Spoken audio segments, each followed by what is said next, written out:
ฮ้ยไปเข้าแค้นนะเฮ้ยเฮาเดี๋ยวไปฟังกันเด้อว้าเป็นมวนไปเว้ยอ้าวฮะมาได้ใช่ โอ้ยมายางรอลิ้นทุ่งนานี่นะอ้าวโอ้หน้าเจ้าอยู่แถวนี้แม่นละโอ้ เจ้าหักของหัวโอ้แม่นอ้าวโอ้เอานั่งยังกันนี่อ้าวว้าบ่เห็นบ่ค่อยบ่เห็นหงอ้าวก็บ่เห็นหงคือกันว้าแม่นโอ้ดีแล้วสินะนั่งยังกันนี่งามไหมวะขึ้นมาเลยเบิ่งไปปลดไม้เพิ่นก่อนโอ้มีใส่ไม่เท่าอีกปุ๊บคอยเลยตกเลยนั่งนี่เต้นั่งใส่นั่งทันก็ได้วะอยู่ข้างที่มีงานนั่งอีกนี่แม่นว่ะเบิ่งเด้อค่อยเบิ่งกันเด้ออย่างง่ายลังเลยงานนี้เนาะไปงานนี้ก็ได้งานนี้เนาะโอเคจังได้ไปจังได้มาจังได้โอ้ยค่อยมาเลาะลิ้นนี่นะได้ยินเสียงเจ้าเป่าแขนค่อยเวลาว่างมักเป่าแขนลิ้นนะว่าคักเลยเนาะแมนโอ้จับบ่อแขนนี่ใช่เด้โอ้เคยเห็นอยู่บ่เคยได้เป่าบ่ก็อยากเป่าเป็นอยู่แต่ว่าเฮามันเพื่อบ่มีแววเลยจังได๋หรือว่าต้องได้ซ้อมมาวะโอ้ยซ้อมวะซ้อมไปหูข้อน่ะก็เป่าเป็นดอกโอ้เมื่อกี้เลาะไปเลาะมาเจ้าเป่าว่าคือว่ามันไผคือมันเฮ็ดบรรยากาศม่วนแท้อยู่เถียงให้เถียงนาอยู่พี่ว่ะโอ้ยมือว่างๆก็มานั่งเป่าแขนอากาศเย็นดีแถวนี้แม่นว่ะมื้อนี้แดดยักร้อนแน่เนาะแขนนี่เจ้าเป่ามาโดนแล้ววะโอ้ยประมาณเบิ่ง 4-5 ปีนี่ขึ้นหลังนี่แหละ 4-5 ปีโอ้แม่นถึงแล้วเนาะตะกี้ไปเรียนอยู่พุ่นเด้ศูนย์กระเทียมฮู้บ่อยู่ครูเวียงเนาะแม่นฮู้อยู่ตอนไปเรียนอาจารย์กงเด้อาจารย์วิริยะเพิ่นสอนแนะนำคอร์สให้เด้แล้วก็มาฝึกเอาเองมักแน่นี่ก็มักเนาะมันจังได๋คือว่ามักแขนเพราะว่ากันเฮาคือว่าจังได๋วะคือวัยรุ่นเฮาคือว่ามักกีตาร์มักกลองหรือว่ามักดนตรีแบบสากลแต่ว่าแขนนี่มีแรงบันดาลใจแนวใดคือว่ามักแขนสินะเจ้าคือว่าจักปีแล้วนี่ยังหนุ่มอยู่เนาะโอ้ยแน่คือว่ามักแขนน่ะนะเป็นเพราะว่าค่อยบ่ฮู้ว่าเป็นหยังตอนน้อยๆเนาะอยู่บ้านนอกบ้านนาเฮาสิแลทงไห้ทงนาบ่ฟังได้ฟังเนาะเพลงไว้ลอกวัยรุ่นเนาะเห็นผู้เฒ่าผู้แก่เพิ่นเปิดก็มีแต่หมอลำสินะมันก็คือม่วนเฮาได้ฟังเสียงแคนนั้นมันกินอกกินใจได้ก็เลยมักบ่แม่นแต่แคนนะเฮามักก็มีหลายดนตรีประเภทเป็นพิณเป็นโวดที่เฮามักสไตล์นี้นะก็เลยแคนก็ไปซื้อมาเพิ่นตัวนี้ก็เสียงบ่อยากดีปานใดว่าเสียงบ่ค่อยได้ปานใดตัวนี้โอ้มันมีตัวคักกว่านี้เนาะแม่นมันจะมีหลายรุ่นเด้อันคือนี้ตะกี้เนาะเวลาไปเป่าแคนสิเวลายามว่างสมัยท่านกระสอนคือกันได้เพิ่นเวลาเพิ่นวางประวัติเพิ่นมันก็มักเป่าแคนสิละคนลาวเฮาคนรุ่นก่อนนี่ไปลมสาวบ่สิต้องเป่าแคนไปได้เป่าแคนเกี่ยวสาวเนาะคันเป่าแคนบ่เป็นนี่โอ้ยมันก็มันบ่จะคักได้คือสมัยตะกี้เนาะโอ้โหแต่เดี๋ยวนี้นี่โอ้ยเฮียนเป่าแคนสิบางคนโอ้ยผู้เฒ่าว่าซั่นบ่แม่นเลยเนาะบ่แม่นไหนมันรักษาเอกลักษณ์เด้รักษาวัฒนธรรมลาวภูมิปัญญาของคนลาวเนาะแม่นดนตรีลาวได้ตัวนี้ของลาวสดๆได้คือเนาะเป็นมรดกเนาะแม่นจักหน่อยได้ไปต่างประเทศย้อนแคนนี่ได้เนาะโอ้แท้ซ้อมไปแล้วยามว่างเฮาก็มักแด่สิได้เนาะได้ออกงานอยู่บ่ฮึโอ้งานนี้มีหลายอยู่ได้งานน่ะเอางานตลอดอยู่มันงานแนวใดนี่เครื่องแขนนี่จะเป็นการลงพามบ่หรือว่าการเป่าแห่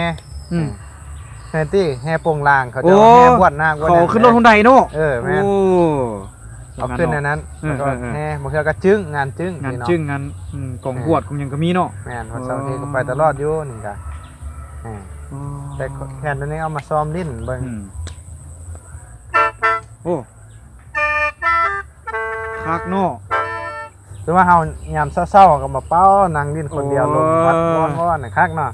บ่สิเป้าซึ้งๆให้ฟังเด้อโอเค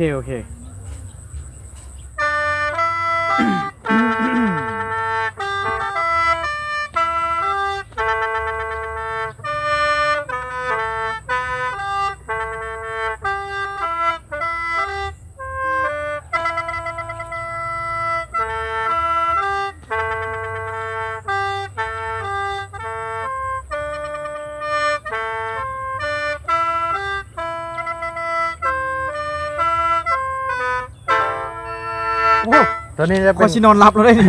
โอ้โห แต่ว่าตามปกติมันก็มีลายมันต่างหากเนาะมีลาย แต่ว่าเราก็สามารถดิ้นเข้าดนตรีเข้าอย่าง เพราะว่า สากลก็ได้ อยู่ลาวเฮามีหลายแขวงแล้วก็หลายชนเผ่าแตกต่างกันเนาะ แน่ๆ มีเอกลักษณ์ของไผของมันโอ้แต่ละแขวงแต่ละลายนี่มีเอกลักษณ์ท้องถิ่นไผท้องถิ่นมันแม่นบ่ แม่นคือลำสารวันบ่สิ สารวันเสียงขวางเนาะ ขวาง สี่พันดอน สี่ ขั พั บ น เงิ ด น อนว่าสิตัวนี้มันเป็นถ้าเชื่อเราเพลงประจำแขวงเขาเจ้าเนาะ ประ เป็น จำ ลำ ท้องถิ่นประจำ แม่นคือทางเหนือก็ เข้า ว่าครับ เลย ทางใต้ก็ล่ำเลยนะครับเชียงขวางอย่างไรแต่ว่าลายแคนต่างห้างมันก็สิมีแมงปูตอมดอกรถไฟไตรรางลายเก่าๆลม ลาย พัด สี ไทย โคตรตะบูนนังเนาะ ออ ลายผู้ไทยเนาะ แม่ โอ้ น เอาจังสิสนะเอามาลองแต่เหนือถึงใต้บ่เนาะเอาตั้งแต่พุ่นแหละเริ่มแต่ขับซ้ำเหนือบ่เลยว่าเอาเสียงขวางลงมาเบ่งดู มันอาจจะ2-3ลายมึงเนาะ เอาจัก3-4ลายก็ได้นะ เออ ไม่ได้มาเที่ยงให้มานั่งขวดไม้แล้วนะ เอามีแต่ลายนี้เนาะ อืม ก็คือเอามาได้เชียงควางซะเนาะ เอา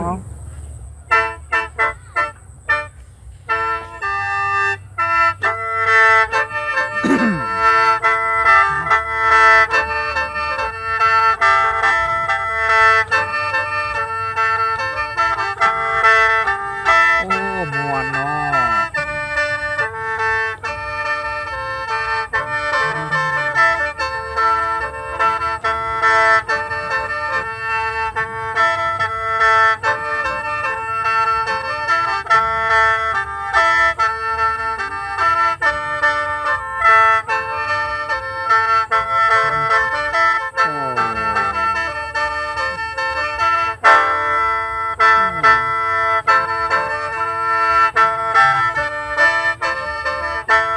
ตัวนี้มันจะเป็นขับเสียงควางเนาะ อือฮึ แต่ว่าลายคนเป่ามันกับเป่าแตกต่างกัน อ๋อ แล้วแต่ลูกลิ้นของไผของมันเนาะ แล้วแต่ลูกลิ้นเนาะ แม่นคือแคนสิตัวนี้เวลามันบ่ช่วยเฮาปานใดมีแต่มันลูกมันดังดีอยู่แต่ อ๋อ ความนุ่มนวลมันก็บ่ทันได้ตัวนี้ อือฮึขึ้นกับลูกลิ้นของแต่ละคนอีกเนาะ แม่น เอาจากอีก แก จาก2ลายเบิ่งดูลายได้อีกบ่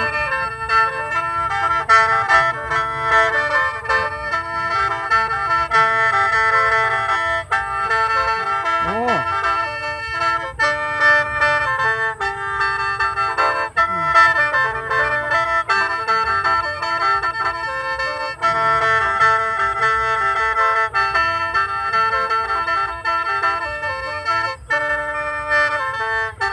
โอ้ ตัวนี้มันสีพนอนมานี่ แม่น โอ้ แต่ ตัวนี้มันเป่าแบบเพลงประยุกต์เนาะคัน ประยุกต์ คือตะกี้นี่มันจะ อ่า เป่าแนวหนึงอีกเนาะ โอ้แบบดั้งเดิมในตรงนี้เนาะ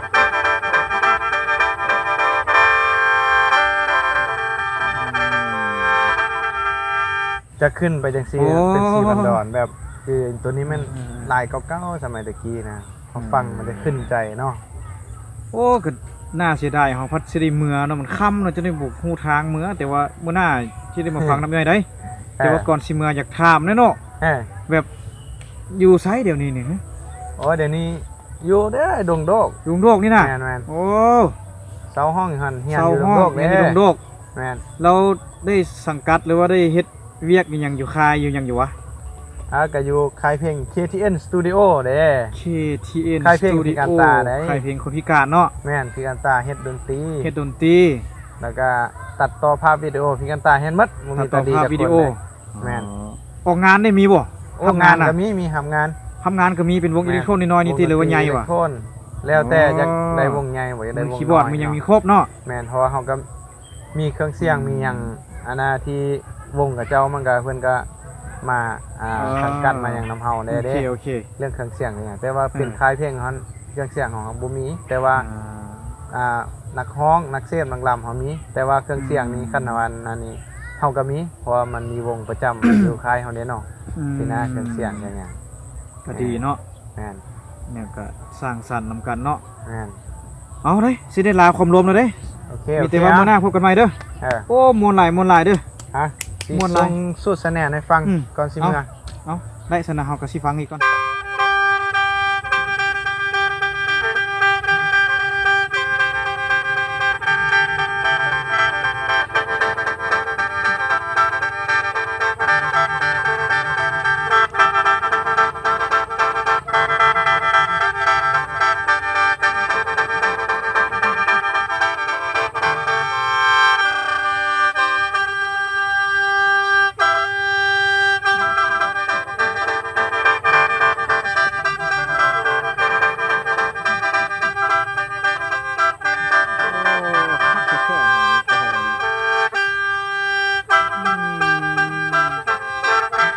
ม่วนแท้ๆเลยเนาะ